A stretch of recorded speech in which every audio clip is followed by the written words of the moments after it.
What's up, everybody, and welcome to the Thursday edition of Profits at Noon. It is noon on the hour. We have just opened up the room to let everybody trickle in and get settled. Welcome, Hal. It's great to see you. Hey, Hal. If you're joining us over on YouTube, a quick shout out. It's great to have you. We're going to fire up the session in just 1 minute here, guys and gals. If you have any questions, anything on your mind for today, I know throughout this week, we've mentioned if you have any requests for tool spotlights in the week ahead, please feel free to share that with us today. Awesome. For a Reason is back with us on YouTube. It is great to have you. Hey, for a reason. Very cool. We're going to get started just a minute here. We have a couple of special surprises here today. Not so much a surprise. I did mention it yesterday, but our very own Craig Hill is in the house. So we look forward to hearing from him, his latest updates on the Robot Lab portfolio.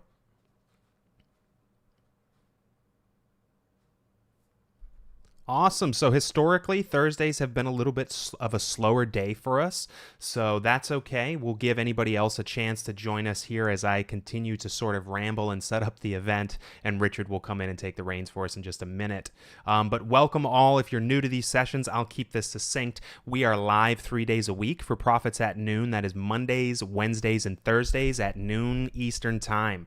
We're sharing what we call our levels to lock. These are the levels that we are stalking, that we're monitoring, that could be potential entries and setups. And we're also doing our best to steer you clear of any market traps or news bombs. So we're going to have lots of great live analysis coming your way in just a second, in addition to those levels to lock. And then, of course, Mr. Craig Hill, the man, the myth, the legend, will be joining us today. As soon as Richard wraps up the analysis session, we'll dive right into his latest updates on the portfolio.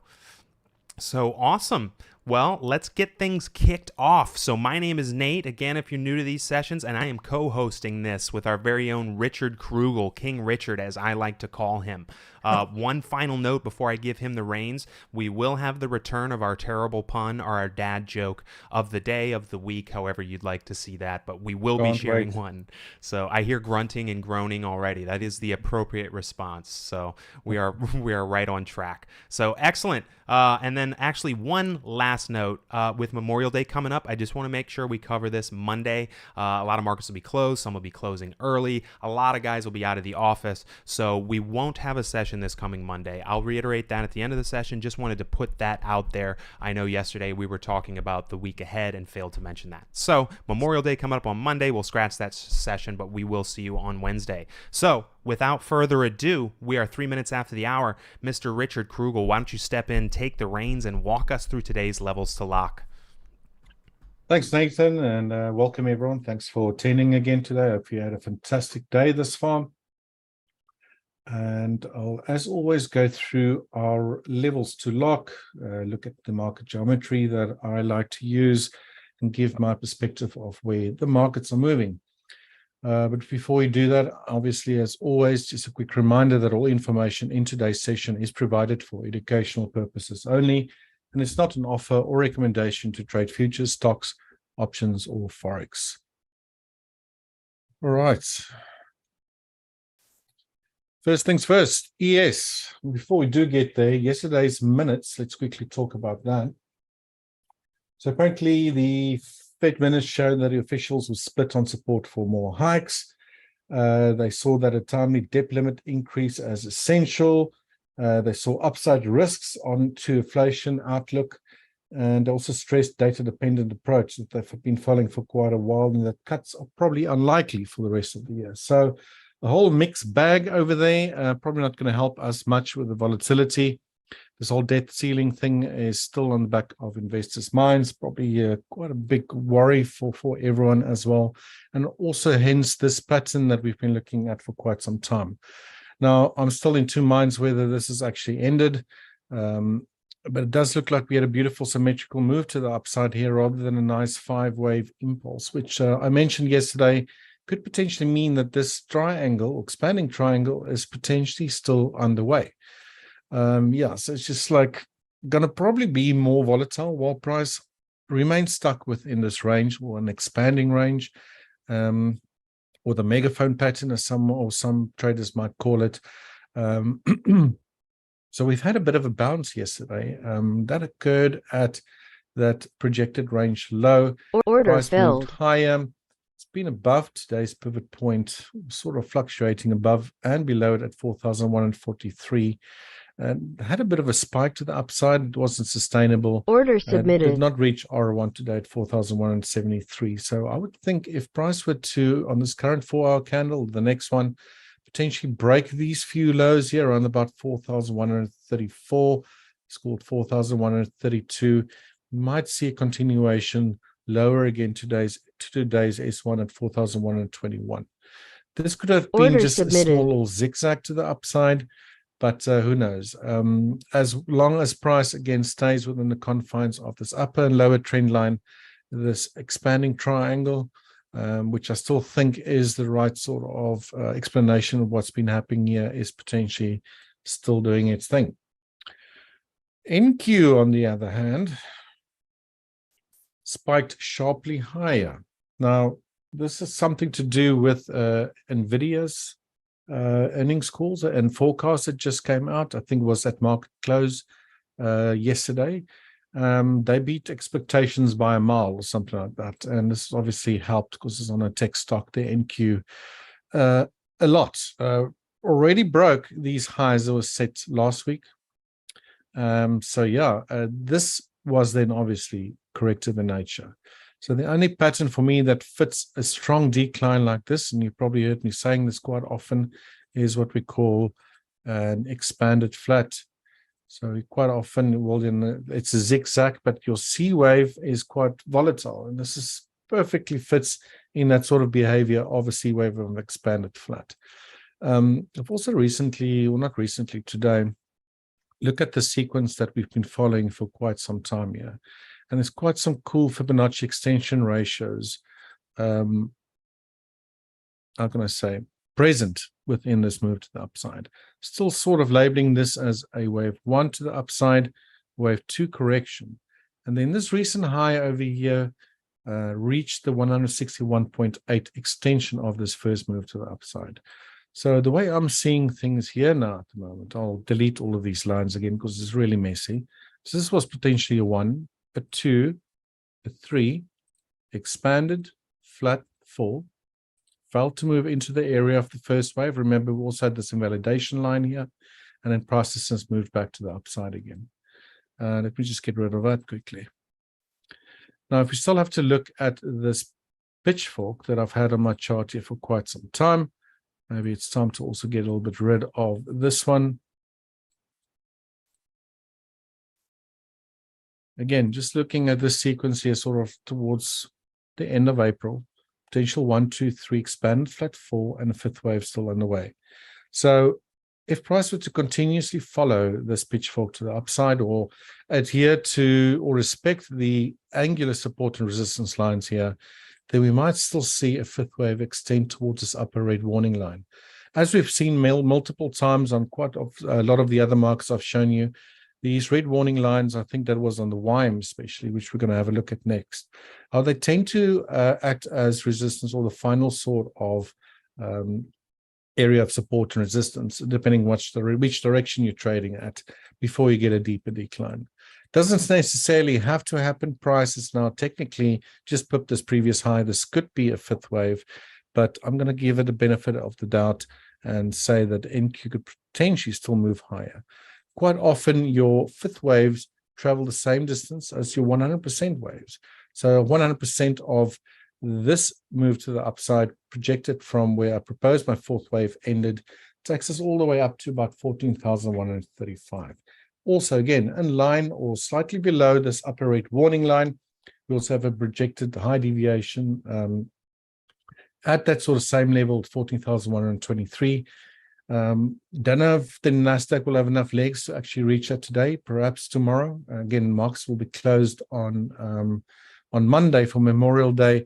Potentially could definitely be an area of interest for me where NQ could extend towards. So still bullish on the NQ, although the ES obviously been lagging behind, but there are different markets, obviously. But, you know, when we start seeing strong moves like this quite often, let's say in the NQ, then eventually potentially the ES might follow but who knows?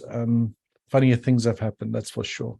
So bullish on the NQ, but cautiously so towards this upper red warning line, where we also have these projected ranges. Now, obviously, I have to look at what those ranges will be when we're back on Wednesday again. All right, YM on the other hand, extremely weak. And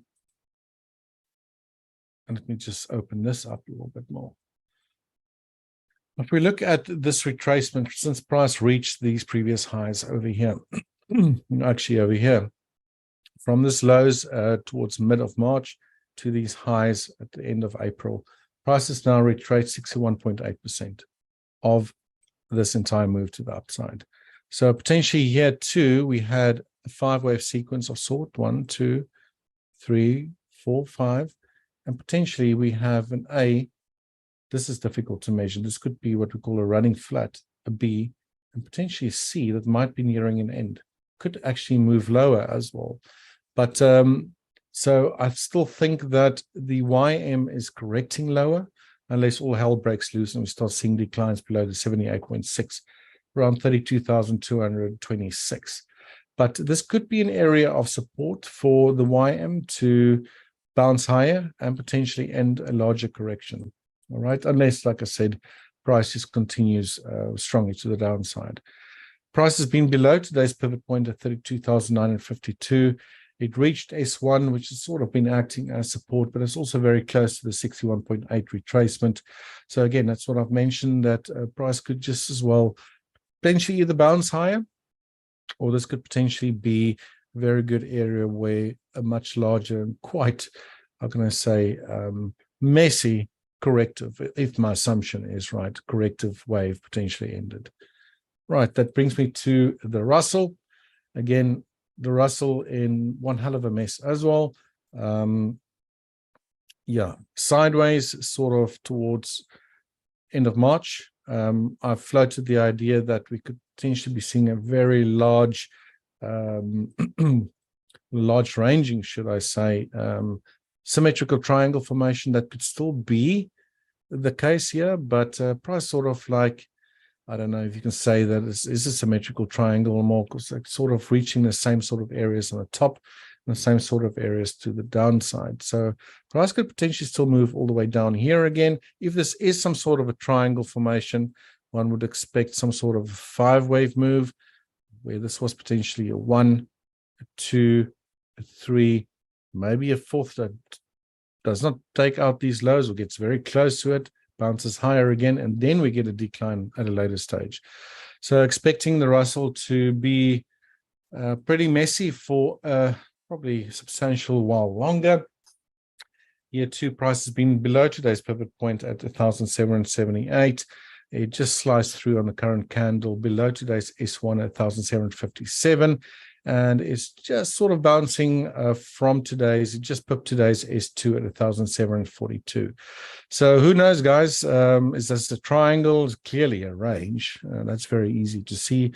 But, you know, if you're working with corrective patterns, you quite often like to try to keep on top of things and try to figure out, you know, is it the triangle, whatever the case might be. We floated that idea of a triangle, like I said, for some time. So, yeah, I just expected it might still continue for a while longer. So I don't think there's any end to the Russell sort of crazy behavior. That brings me to gold. Now, since we left you guys yesterday, mentioned that we potentially had a nice ABC to the upside here. I think it was right at, when was it? Around here when we had our session yesterday. Expects the potential but higher move. That was too weak and price continued lower again.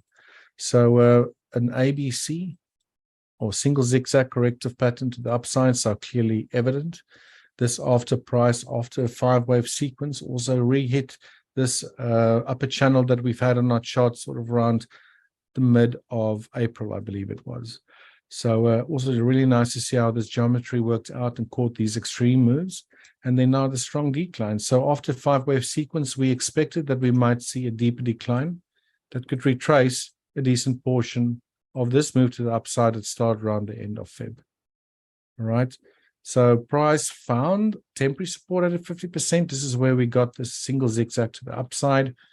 As now maybe we'll close below the 61.8 or the 50%, sorry, and head potentially towards the 61.8. That being said, if we are dealing with a corrective move to the downside, the go-to pattern I always think about, the one that occurs the most, is just a zigzag. So potentially we had a 1, a 2, a 3, the zigzag being a 4, maybe a fifth wave now underway. Potentially a bounce higher at some stage later, and an after fifth wave and a bounce, potentially another leg down to the downside. That's the sort of thinking. Whether that's obviously going to happen or not, who knows? With these markets these days, you can have like a V-shaped bottom and things reverse on a whim, But that's what I'm thinking still. I do think support potentially going to step in soon here on gold. Could still potentially move lower. But I think if price were to break these previous highs of the ones that were set yesterday at 1,988, give or take, or 1,990, that should be a good indication that this first move of my presumed correction has potentially ended, and we might have a deeper retracement that could retrace a decent portion of this decline here. So again, gold been pretty weak. It's been below today's pivot point, 1,968. Already reached S1 at 1,942, and we have a bit of confluence between today's S2 and our projected range low, slightly high at 1,940, which price just reached and has been acting as a little bit of support thus far. But yeah, like I said, we'll need to see a strong reversal back to the upside, potentially over the next coming days, or maybe next week, whatever the case might be, for me to start thinking that this first decline has potentially ended and that we might see another move to the upside. But again, I'll treat that as corrective in nature. And this brings me to crude oil. Crude oil, same thing. Beautiful 5-wave sequence. We've been tracking this pretty successfully as well since the, what was it, mid of March. We mentioned a 1, a 2, a 3, a 4, a 5. Although this was what looked like an impulsive wave. In the bigger picture, we figured out that it was actually a C wave of an expanded flat. And then we had this one hell of a decline here. And it was on the 3rd of this month that price just booked these previous lows that was set there towards mid-March. And we started having this move back to the upside. I also said that I'm going to be treating this as corrective. Price sort of like bumped its head here at the 50% retracement measured from that high to this low at the beginning of this month. And it's just moved above it again. And now we're seeing a strong drop down to the downside again. So there could be some evidence that this was just an A, a B, and a C, and that price is gearing up to go back to new lows for the year, or potentially that this move could just, I don't know, morph into something more complex. But we did have a 5-wave sequence, although it was very overlapping to the upside here. It does look like price potentially topped here and potentially, like I said, completed that correction here. I would be a bit more confident that that happened if price would take out these lows over here, and that's sort of around 69.37. Also very weak, crude oil's been. It opened right at today's pivot point, 74.03, sliced through S1, S2, and has now reached the projected low deviation 2. I can't see the label, around 71.27. So yeah, very weak on crude oil. So starting to think that a correction potentially might have ended already. So yeah, that's pretty much it from the normal markets that we follow. If you guys got any questions on that, please let me know. If not, then I think it was for Blessings that asked me yesterday to look at the US 10-year Treasury note. Now, I did do a little bit of homework on that for you guys today. Unfortunately, I could not pull up any data for CVS. I don't have any stock data, only on the future side, unfortunately. So I'll only be able to look at futures for you guys right now. So Perfect. Blessings, this one's for you. Yeah, he actually just chimed in on the Unless there chat. were any other questions. There's actually one I want to put on your radar from over on YouTube. Yeah. I know you can't see that one, but our buddy For a Reason had a great question. He says, if I have two markets like ES and NQ, can I find a divergence between them? Like if ES goes down, is it possible NQ to go up? And same, but you know, for a reversal as well. That's a very difficult one. I mean, Very difficult indeed. I mean, quite often these indices, your ES and NQ, will move in tandem with each other eventually. Not always like exactly. I mean, if you look at the ES, it's been stuck in what I'm thinking is this expanding triangle, right? Whereas the NQ just had a completely different price structure. But if you look at the prominent turning points on the ES and the NQ, they tend to line up quite well. Obviously, for a little bit of a disconnect that we've had since this sideways pattern that we've been seeing here. But if you look here, I think on the 4th of April, you go to the NQ. Where's the 4th of April? It's all the way back here.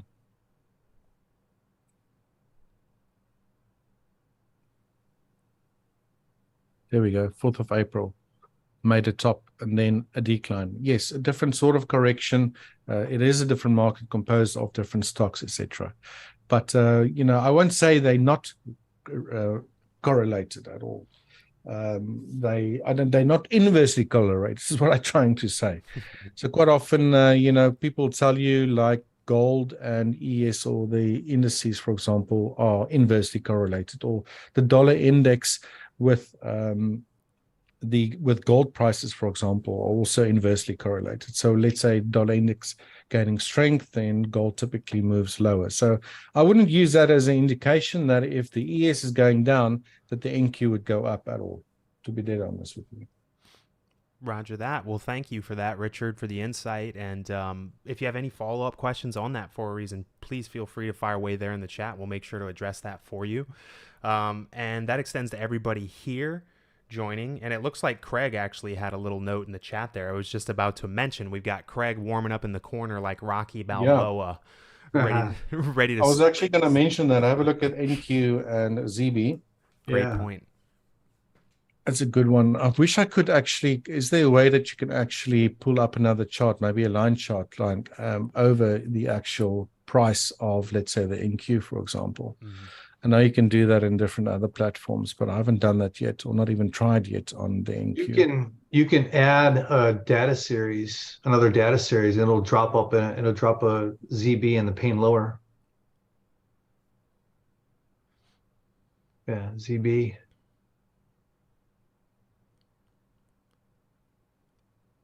Just add it. There we go. Change. Let's just go to the same time frame here. Days. Working back. I don't know. Let's go 50 days. 60 days. Whatever you have on the NQ. Yeah. Let's go apply that on there. So yeah, there. Pretty. Not perfect, but the almost not perfect.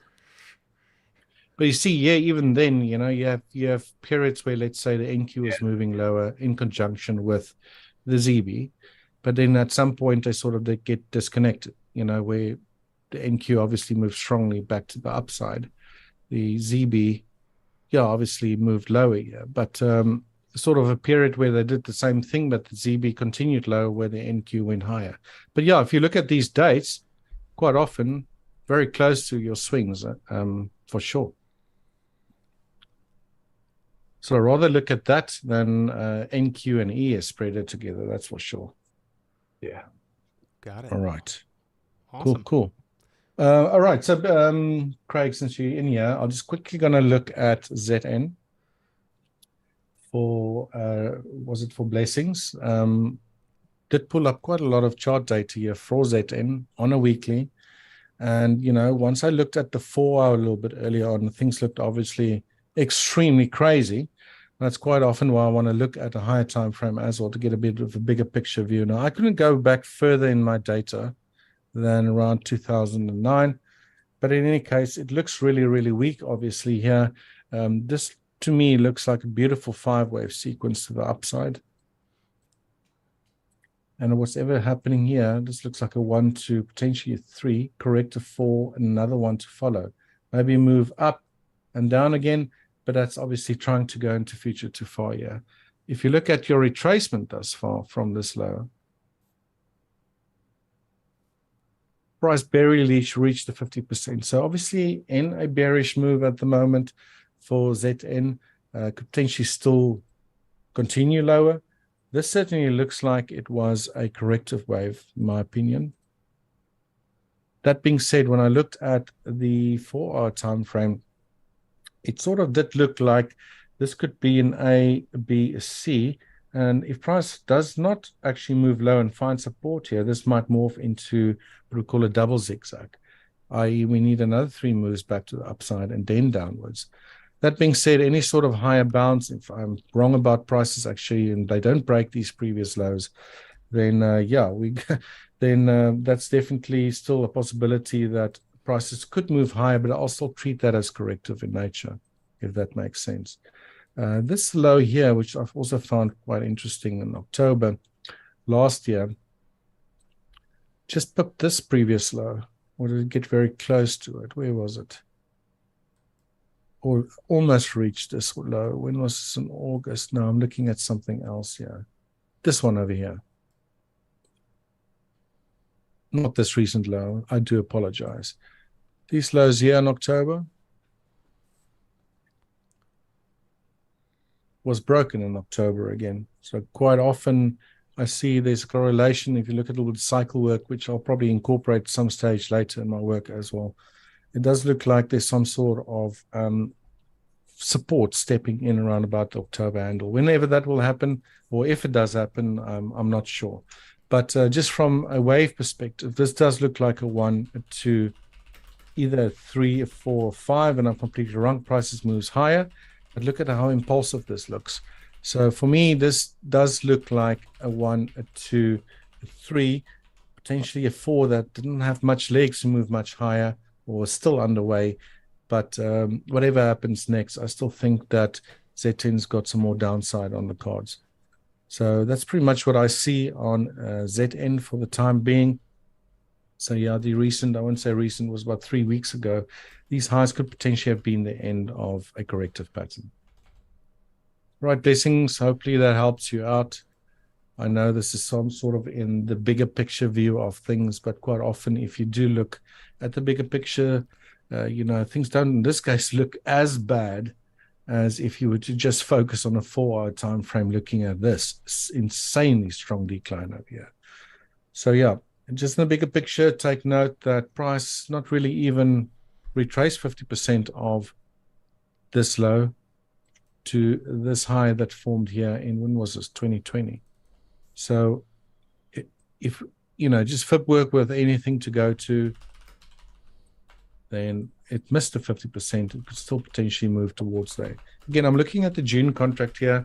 I do know that Ninjacators splices together, obviously, the previous contracts and so forth. But I did find with my data connection, it's not always that accurate. So at some stage, I would like to get some continuous data. And quite often, I do say, I'm saying quite often, but we've noticed this on the ES a while back, where I had that invalidation zone, that it wasn't actually, the same as a continuous contract looked like. So, yeah, whether it hit the 50% on a continuous or not, I'm not sure. So, yeah, I still think some more downside potential on ZN, unless price obviously starts moving back up, but I'll then still treat that as corrective in nature. Right, blessings. Thanks very much. Yeah, thanks for that. Hopefully it helps you out. Awesome. And with that being said, that pretty much concludes my side of things. I know that Craig's waiting there in the flanks, so I'll hand things back to him and stop sharing my screen. Roger Thanks that. very much. Well, thank you so much, Richard, as always, for the insights, for the analysis. Just to let everyone know here in the chats, if you have any questions for Richard or for Craig throughout the rest of the session, please feel free to fire away. We'll ensure everyone is taken care of. But now, without further ado, we're going to bring in our very own Craig Hill, the man, the myth, the legend. Won't you take the reins for us, sir? Oh my goodness. Okay, so I don't know how to follow that. So you got to follow it in a very epic fashion. So we're all counting on you. No pressure, man. I don't know. Following Richard's tough shoes to follow. So yeah, it is indeed. And then, of course, I'm sitting here with a couple of legends, so I just need to get out of your way. Was that your own sound effects, or did you actually have a button for that? No, that was a carefully curated organic sound effect. So There you go. but Craig, I'll quickly note before I get out of your way, we are bringing back the dad joke here today, since you're in the house, so you'll have that to look forward to. Awesome. I can't wait to hear it. So yeah, again, thanks guys for having me come in today. And Nate, thank you for the intro. And again, allowing me to join you guys to share something with everyone in here that we actually have going on this afternoon. Before I begin, I'm sure probably Richard's already gone over this, but guys, I do must remind you that trading does carry significant risk, and all information in this webinar is provided for educational purposes only and is not an offer or a recommendation to trade futures, stocks, options, or Forex. So if you guys really like what Richard's doing in here, and the potential trades that he's going over, in addition to that in your own discretionary trading, we've got the perfect thing that will help you scale it, and we call it Robot Lab. It allows you to take everything that you're learning in Profits at Noon and scale it. Okay, and I've got something different. In previous times I've been in here we've talked about portfolios. I want to show you guys some new bots that we've got coming out. So, but before I do that, this afternoon, I'd like to invite you guys to a free live masterclass where you'll learn a uniquely proven way that you can use fully automated day trading systems to go from zero to full-time trading, or if you're already trading full-time, right, to create another income for yourself.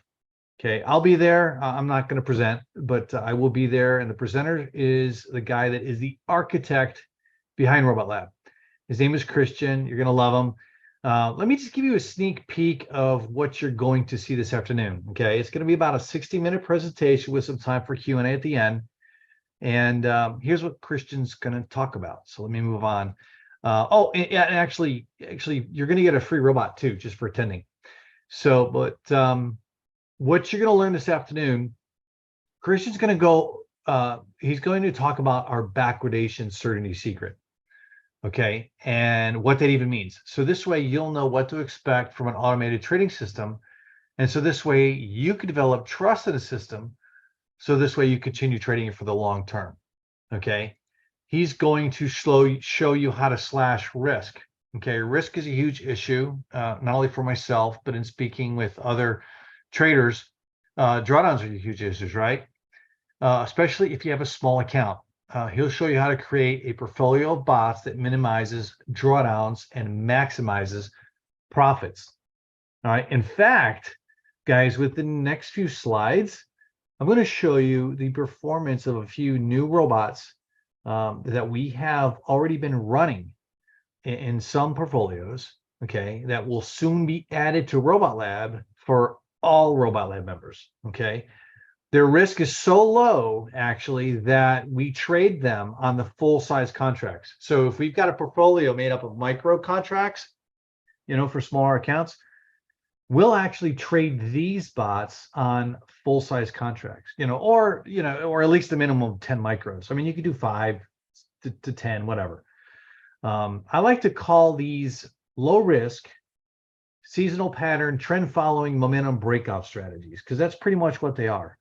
And you and current Robot Lab members are going to want to add these new bots to your portfolios. Okay, I'll show you an example soon in the next few slides.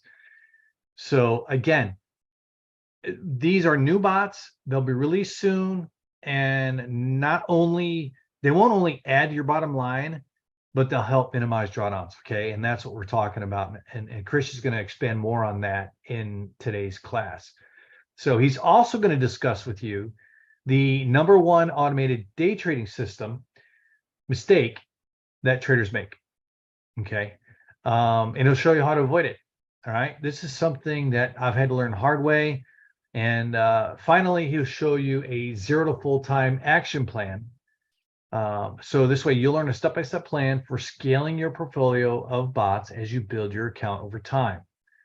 And of course, at the end of the webinar, we'll save some time for Q&A so that Christian can get all of your questions answered. All right. So I don't want to bore you with all the details here. Christian will go over those later in today's class. Okay. Now, about those new bots I was talking about. take a look at this equity curve. Okay, I know this is a short time period. It's only from April 10th. Okay, until now. April, well, actually, you can see it right here. April 10th until today. Okay. We first started implementing these bots on April 10th.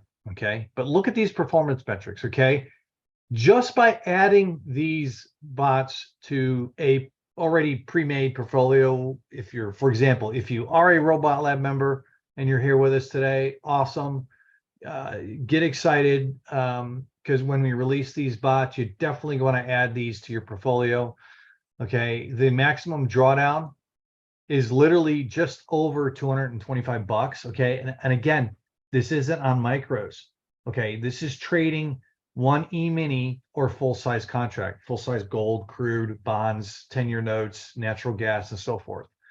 So that will allow you to actually diversify your portfolio if you just trade micros. So these bots are going to really help out and not only minimize drawdowns, but also help you diversify your portfolio. Okay, these bots have an average profit factor of 2 to 1. Okay, and actually over the long run, it's higher. As you can see here, where is it? Right here. The average win to average loss ratio is just over 3. Okay, and again, just like all the other bots, these are fully automated strategies. So our product development team is currently working on the final version now. I've spoken with them a couple days ago to just get an update because I'm excited about seeing these pushed out. And yeah, they're still working on them. So they've got, what they're trying to do is they're trying to make it so it uses a larger time frame, looks for highs and lows off the larger time frame, and it's seasonal. But they're getting it so to work on a smaller time frame chart so you can see the trades. And in this way, the back test results will be more accurate to real-time results.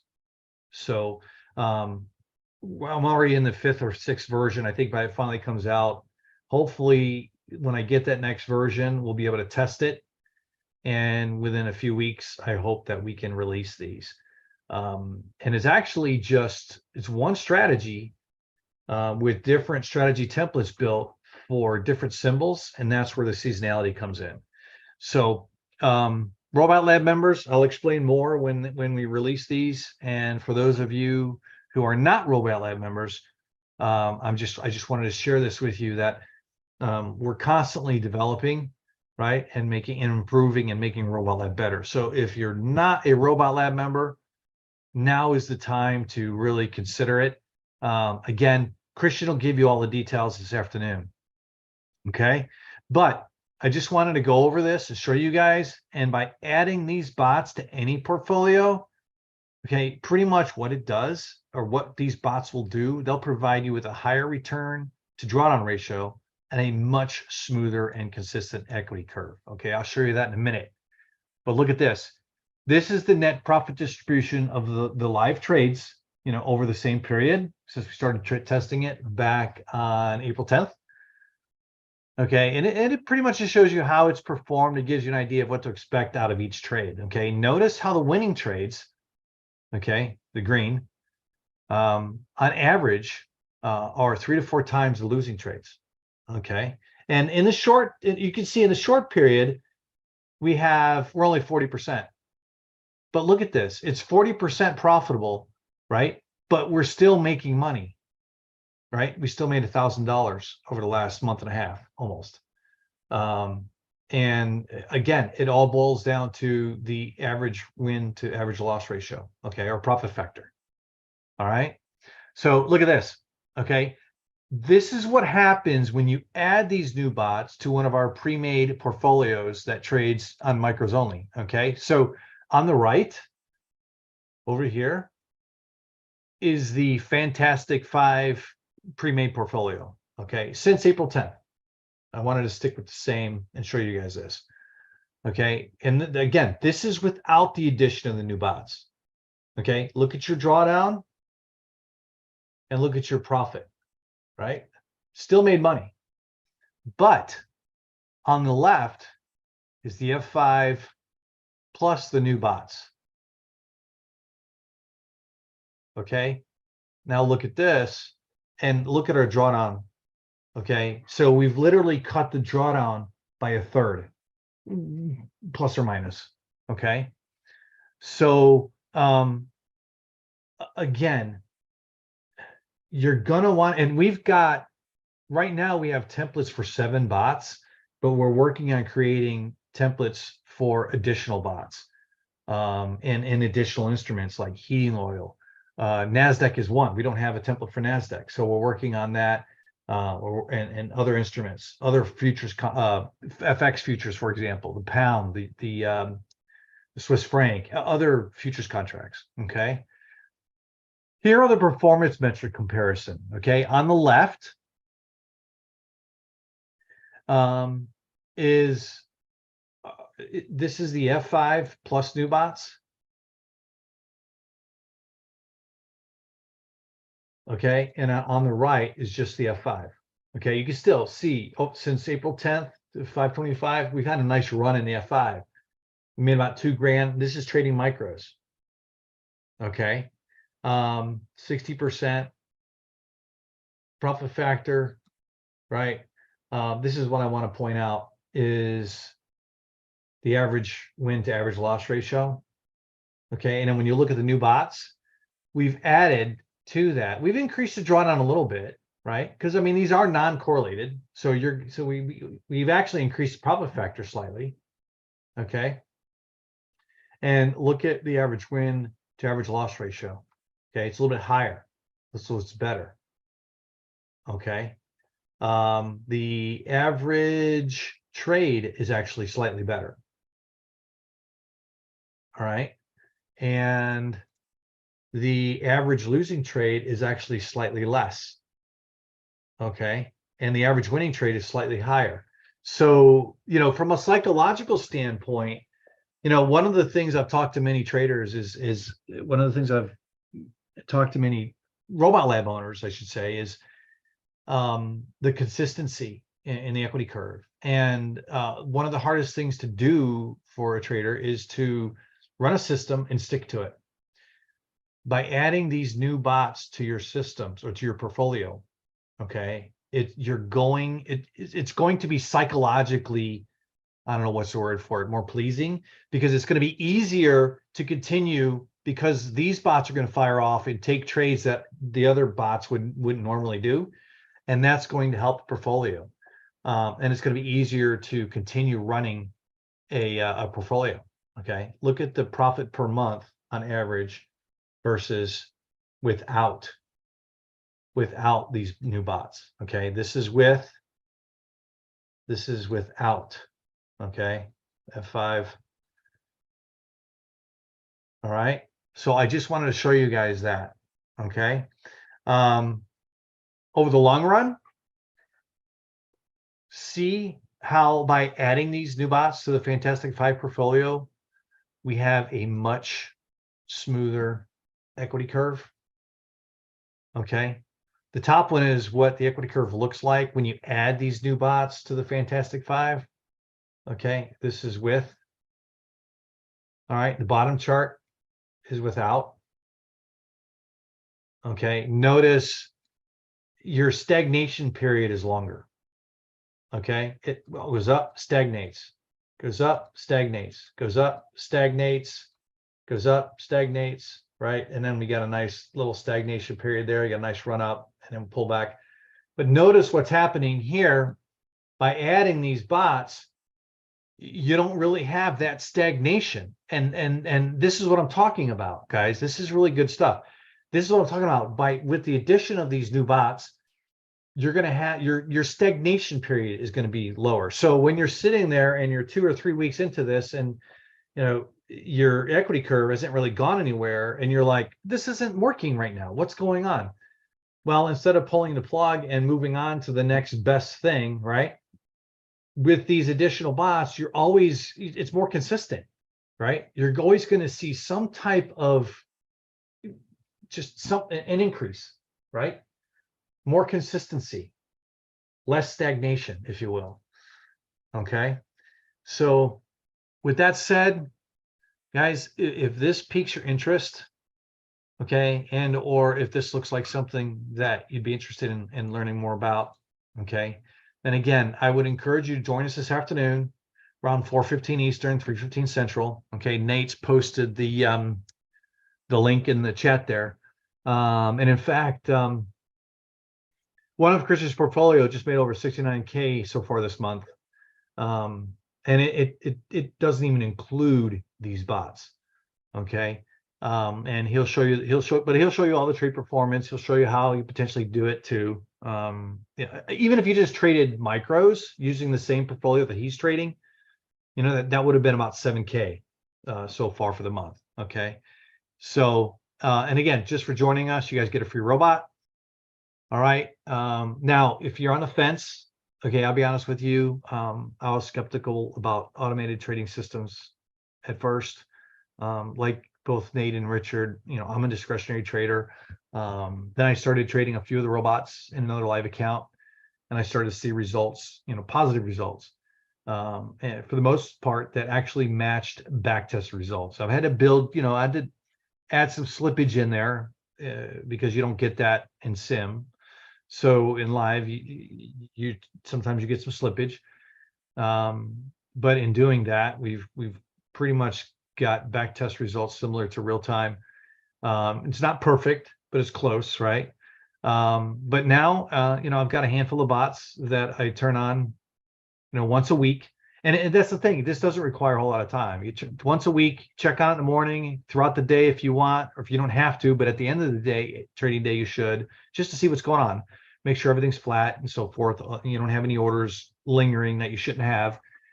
And we'll show you how to do all that. It only takes a few minutes each day. So one of the things that you do want to keep in mind, though, again, not every day is a winner, right? But overall, these portfolios are making money. And by adding in, when we add those new bots into Robot Lab, you'll see that the performance, your portfolio is going to actually even do better. Okay. So with the portfolio of algo bots, like, you know, like for example, the Fantastic Five that I showed you, and I've been in here before. We talked about a 17 bot portfolio. Here's the idea: you come to our master class, learn how to create another stream of income for yourself. It only that literally only takes a few minutes each day. Okay, I'm sure there isn't anyone here that wouldn't mind having another stream of income that only takes a few minutes each day. Okay, so if you do and or just want to learn more about fully automated day trading systems, guys, come join us this afternoon, 4:15 Eastern, 3:15 Central, and I'll see you there. So I am looking forward to it. I'll be there to answer questions. I'll be there to take on questions, and then Christian will answer those, but I'll be there too. And I can answer some questions in the chat as well. And in the meantime, if you guys have any questions for me now, I'd be more than happy to answer those. Awesome stuff. Well, thank you so much, Craig. It's always a pleasure having you here. Thank and you. I'm always looking forward to the latest updates and what you've got to show us within that portfolio and the others. So very cool stuff. Very exciting, some of the additions of those new bots. Yes, I'm excited too. I'm really excited for this to be rolling out. And, you know, one thing, it's obviously the robots themselves are just, it's so impressive.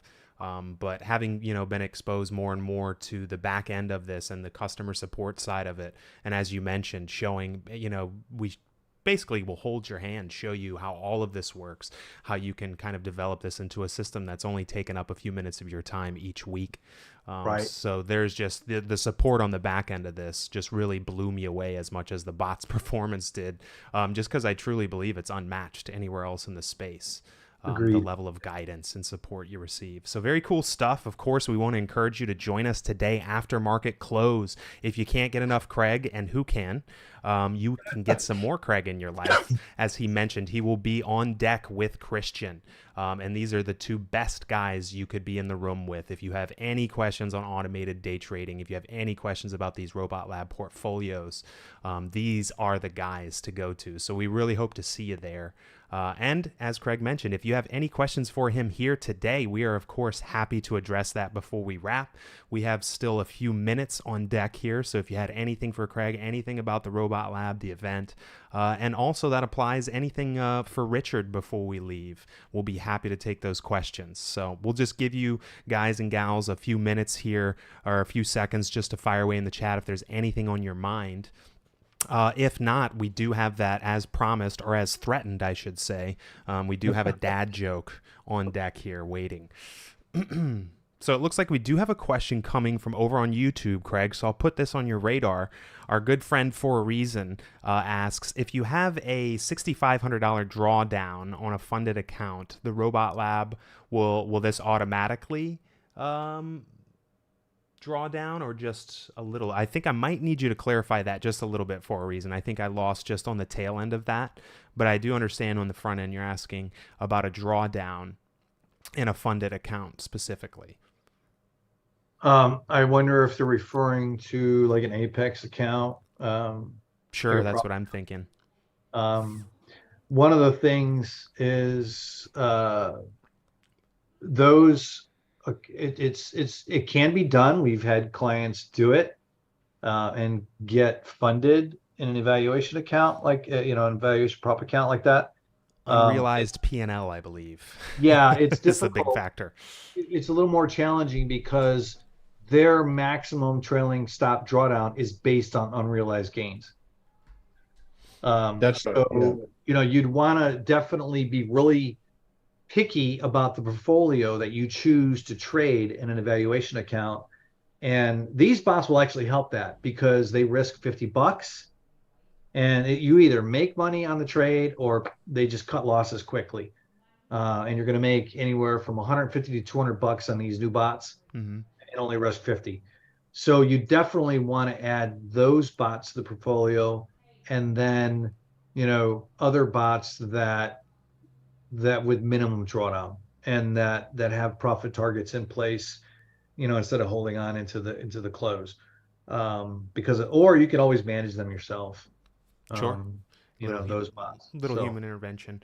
Yeah, it looks like a few more notes did come through just clarifying, and it seems like that the core of it really is kind of mitigating that drawdown if the robots are capable of picking up on that and mitigating some of that drawdown. No, we don't. I mean, that would be the only way to do it at this point. We don't have that built in. I mean, these bots will help, but the other bots, you'd have to manage them yourself, which can be done. If you're there, trading, you can set alerts and stuff and do that. So it's not, impossible. So it is doable. Sure. So.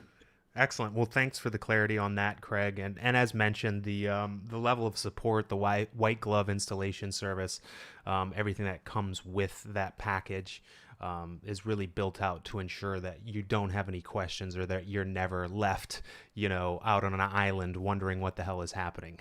So we have a lot of things in place to help you with that. Totally. And it looks like we do have one more quick follow-up question as well. And let's see, if you are allowed to do 24 contracts and you chose to go with 10 contracts, would it be more successful? With Robot Lab? Well, it depends on how you define successful. Because, in which bots or strategies you're trading. The larger the position size, the more volatile your equity curve is going to be, because your winners are going to be higher, but also your losers. Sure. So it really depends on your portfolio and which set of bots that you're trading. Are you trading bots that minimize risk and just look for small, consistent gains? Or are you trading bots that hold on to runners and look for bigger gains, but also risk more? Sure. You know what I'm saying? So it just depends. Sure. But I guess, Craig, like you said, it's all about diversification as well. One bot might be doing well while the other one's not, Exactly. So they're not all correlated with each other per se. So it's very important to have that diversification in your portfolio.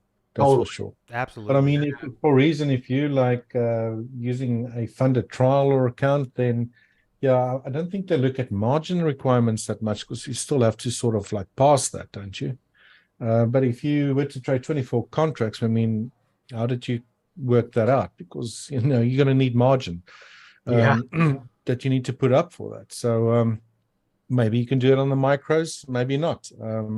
24 contracts is quite a heck of a lot of margin requirement if you actually had a just a normal account with a broker. Sure. So you'll need to be able to obviously think about that risk as well. Sure, absolutely. And as you mentioned, as far as the built-in diversification factor, and of course, our support team helping you build those portfolios, it's definitely a unique element to this, and I think it's a unique element to its success, is having that diversity sort of built in. And as Richard mentioned, if that margin, you might also want to consider spreading that throughout that diversified set of robots, so that you're, the classic eggs all in one basket kind of scenario. So yeah. Yeah, that would be the way to do it. Like if you had 12 Sure. bots each trading 2 contracts, Mm-hmm. because they're all not going to fire off at the same time. So that would be the way to do it, to reduce that margin requirement. Sure, yeah, and not choke yourself out. Yeah. Excellent. And for a reason, yeah, absolutely. No, we're glad you asked those questions. And if you have anything else on your mind, we do have to wrap up in just a minute here. But of course, we're always available in these follow-up sessions. Our support team is always available to you as well. So we love to field these questions. And again, there's literally no such thing as a silly question here. We Absolutely genuinely not, no. enjoy discussing all of this with you guys and gals. So thank you very much for a reason for joining us for those great questions. It looks like we're going to be wrapping up in just a minute here. So just one more time, I'll plug today's event. We do hope to see you there after market close at 4:15 Eastern time. But aside from that, what we're left with now is our dad joke of the week. And I do have to say, Craig, I looked for an extra stinky, terrible one just because I knew you'd be here.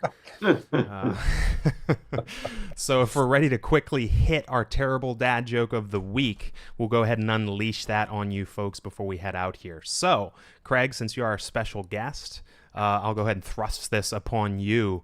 So, and it's also coming your way in the chat here. So, Craig, what did the alien say to the pitcher of water? What did the aliens say to the pitcher of water? Oh, this is so bad. Uh, It's bad. Let us know. Let us know. Last chance here, folks. Ladies and gentlemen, what did the alien say to the pitcher of water? The alien said, "Take me to your leader." Oh, no. Oh, yeah. Mm-hmm. my goodness. All right. Get it out. Get it out of your system. Just, oof. Whew, I might have to recover from that one. Yeah, you might have to. So you heard it here first, folks. The alien said to the pitcher of water, "Take me to your leader." So that was our terrible dad joke of the week. Yeah, that's pretty bad. That one was bad. I It mean, was that, extra. I mean, other ones were good, but that one was, oh my gosh. Yeah, you know, Yeah. I saw it and it called to me. I said, "You know what? Craig's going to be here today. We'll have to we'll have to be equipped with this one." But excellent. Well, thank you so much, everyone, for your time, for your attention this week. Just one more time, I want to reiterate, we do have a holiday in the U.S. coming up on Monday. It is Memorial Day. A lot of markets will be closed, some closing early, etc. Most of us in and out of the office. So there will be no session on Monday, but we will be back in action on Wednesday at noon Eastern time with updates for the week. And we're also, of course, going to be putting some things on your radar, live events, tool spotlights, special guests, lots in the works. So everybody have a great weekend. I hope everyone has, if you're here in the States, enjoy the long weekend. And we will be back next week with profits at noon on Wednesday at noon Eastern time. So one last opportunity for any parting wisdom from the men, the myth, the legends that are on deck here today before we close it out. I have some. Excellent. Hit us. Nate and Richard and the rest of everybody else. What did the head coach say to the vending machine? Oh, boy. I remember this one. Okay, I can't cheat because I know the I answer. can never remember. Anyway, you might as well tell me. Give me my quarterback. Hey! Oh, no. And there you have Good it, one. folks. Good one. Your parting wisdom for the weekend. Another dad joke. Not much from my side, guys. Yeah, thanks, Craig, for informing us of this new additions you guys are working on. It'd be really cool to see. I'll look forward to actually watching the recording afterwards as well. But yeah, for a remainder of today, tomorrow, and the weekend, everyone have a fantastic weekend, and yeah, we'll see you back on Wednesday again. Awesome. Well, thanks so much, everybody. See you next Thanks, week, guys. and hope to see you later today after market close at the Robot Lab event. Bye-bye, everybody. See you Yes, guys. everyone. Take care. Bye. Bye.